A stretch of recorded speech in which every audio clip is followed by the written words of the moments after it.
Haleluya, haleluya, haleluya. Kudus, kudus, kuduslah Tuhan. Puji nama Tuhan, luar biasa. Kasih Tuhan bagi kita sampai saat ini kita ada semua karena kemurahan Tuhan. Saya menyapa Bapak Ibu, saudara kasih Tuhan, seluruh pendengar yang setia RPKM, Renungan dan Pengajaran Kata Roh Ministry. Shalom, apa kabar? Puji nama Tuhan, saya senang kembali bersama-sama untuk mengajak Bapak Ibu mendengarkan renungan firman Tuhan yang memberkati, menguatkan kita sekalian. Masih ingat moto kita dalam renungan ini adalah aku kuat karena Tuhan, aku kuat karena firman. Sekali lagi, aku kuat karena Tuhan, aku kuat karena firman. Haleluya, puji Tuhan. Dalam kesempatan yang bahagia ini kita bersama-sama kembali akan diberkati dengan firman Tuhan. Topik yang luar biasa, yaitu Tuhan bekerja dalam segala sesuatu. Tuhan bekerja dalam segala sesuatu. Itu nas firman Tuhan, pembacaannya diambil dari Roma 8, ayat 28 dan 30. Roma 8, ayat yang ke-28 30 ini ayat yang sangat terkenal, ayat yang sudah sering mungkin kita baca ya. Akan saya baca buat kita semuanya. Firman Tuhan berkata demikian, kita tahu sekarang bahwa Allah turut bekerja dalam segala sesuatu untuk mendatangkan kebaikan bagi mereka yang mengasihi Dia, yaitu bagi mereka yang terpanggil sesuai dengan rencana Allah. Sebab semua orang dipilihnya dari semula, mereka juga ditentukannya dari semula untuk menjadi serupa dengan gambaran anaknya, supaya anaknya itu menjadi yang sulung di antara banyak saudara. Dan mereka yang ditentukannya dari semula, mereka itu juga dipanggilnya. Dan mereka dipanggilnya, mereka itu juga yang dibenarkannya.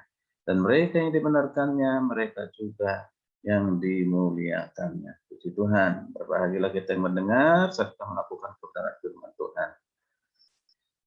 Nah, sesuai dengan topik renungan hari ini, Tuhan bekerja dalam segala hal. Kembali saya akan baca khususnya ayat yang ke-8. Kita tahu sekarang bahwa Allah, bahwa Tuhan turut bekerja dalam segala sesuatu untuk mendatangkan kebaikan bagi siapa? Bagi mereka yang mengasihi Yesus, yaitu bagi mereka yang terpanggil sesuai dengan rencana Tuhan. Puji nama Tuhan. Bapak Ibu saudara yang kasih Tuhan, setiap kita ataupun siapapun kita ini ya pasti pernah memiliki namanya pengalaman hidup. Di pengalaman hidup ini beragam saudara.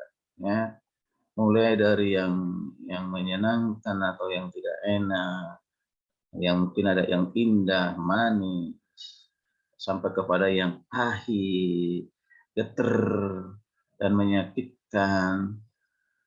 Ya, banyak di antara kita ketika diperhadapkan pada pengalaman-pengalaman hidup yang tidak mengenakan ini, ya, masalah, ujian, kegagalan, penderitaan, mungkin juga tekanan, ada kesengsaraan, bahkan sakit penyakit yang tidak kunjung sembuh, ya, krisis dan sebagainya. Cenderung apa? Cenderung kita memiliki respon yang negatif, kecewa, ya, putus asa, mungkin juga marah, mengeluh, bersungut-sungut, bahkan mungkin mempersalahkan orang lain, bahkan mungkin mempersalahkan Tuhan, mengatakan Tuhan tidak adil dan yang lain sebagainya. Nah, saudara, sikap-sikap yang demikian justru akan menjadi musuh terbesar dan penghalang utama kita berjalan dalam tujuan Tuhan bagi hidup kita. Padahal ada kalanya Tuhan memakai peristiwa-peristiwa yang menurut mungkin penilaian kita itu sebagai hal yang buruk, ya, Tuhan bisa pakai sebagai cara dan sarana untuk apa? Membentuk kita, mendidik kita, mempersiapkan kita. Ya, untuk apa? Supaya rencananya digenapi dalam kehidupan kita. Ya, jadi tujuannya untuk menggenapkan rencana Tuhan dalam hidup kita.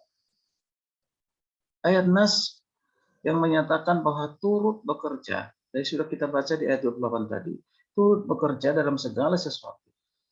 Kata segala sesuatu. Kita perhatikan, kata segala sesuatu. Berarti segala apa? Segala situasi.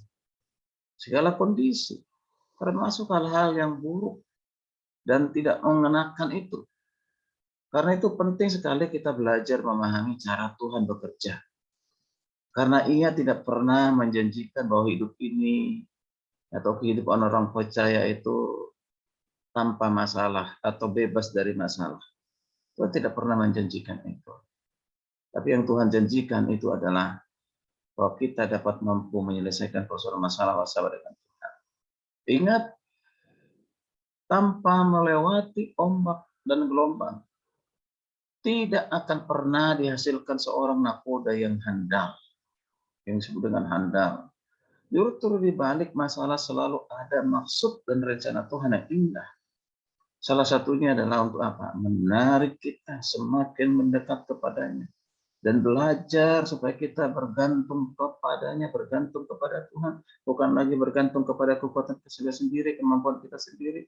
Bukan lagi mengandalkan manusia. Ya, pada firman Tuhan mengatakan, terkutuklah mereka yang mengandalkan kekuatan sendiri, kekuatan mengandalkan manusia. Tapi diberkati adalah mereka yang mengandalkan Tuhan, yang hidup di dalam Tuhan.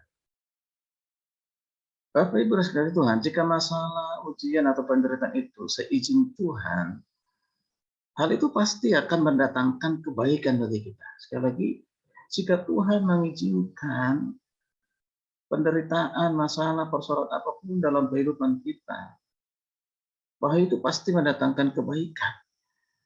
Ya. Di Ayub 5 ayat 17-18 berkata demikian. Ayub 5 ayat 17-18 berkata demikian. Sebab itu janganlah engkau menolak didikan yang Maha Kuasa, karena Dialah yang melukai, tapi juga membebat. Dia yang memukuli, tetapi ia yang tangannya juga menyembuhkan pula. Sebaliknya, seorang kasih Tuhan, jika segala sesuatu berjalan dengan baik dan mulus, seringkali membuat kita ini apa? Terlena, terpesona, iman pun tidak bekerja secara maksimal. Mengapa? Karena segala sesuatunya sepertinya berjalan dengan baik, berjalan dengan lancar, tidak ada persoalan masalah. Tapi saya mengatakan, tidak akan pernah tidak ada persoalan masalah dalam hidup kita. Cepat atau lambat pasti ada. Ya, dengan persoalan masalah yang berbeda dengan orang lain. Ya, ingat itu, selama kita hidup di dunia ini, pasti ada masalah, pasti ada ujian, pasti ada cobaan. Pasti. Dan itu jangan takut dengan hal itu. Kita harus mempersiapkan diri kita. Bahwa kita pasti mampu melewati itu dengan kekuatan daripada Tuhan. Amin. Renungan ini saya tutup dengan satu pembacaan nas firman Tuhan dari Roma 5 ayat 3-4. Roma 5 ayat 3-4 berkata demikian. Bahwa kesengsaraan itu menimbulkan apa? Ketekunan. Dan ketekunan itu menimbulkan apa? Tahan uji. Dan tahan uji menimbulkan pengharapan. Puji Tuhan. Haleluya. Artinya, segala sesuatu penderitaan, persoalan masalah hidup kita ini adalah membawa kita semakin tekun di dalam Tuhan. Semakin tahan dalam setiap ujian. Berarti membuat kita naik level. Berarti kita ini menjadi sesuatu yang kuat dalam menjadi seorang yang kuat dalam persoalan masalah apapun yang akan datang silih berganti dalam kehidupan kita, karena ada Tuhan beserta dengan kita. Selalu ada pengharapan dalam setiap persoalan masalah kita. Karena itu jangan pernah putus asa, ya, jangan terus menerus kecewa. Datanglah kepada Tuhan, datanglah kepada Tuhan, karena Tuhanlah pertolongan kita, karena Tuhanlah kekuatan kita, karena Tuhanlah benteng hidup kita. Puji nama Tuhan. Karena renungan ini boleh menjadi berkat kekuatan bagi kita. Silakan di-like, dibagikan, dan juga jangan lupa di-subscribe. Shalom, Tuhan Yesus memberkati kita sekalian.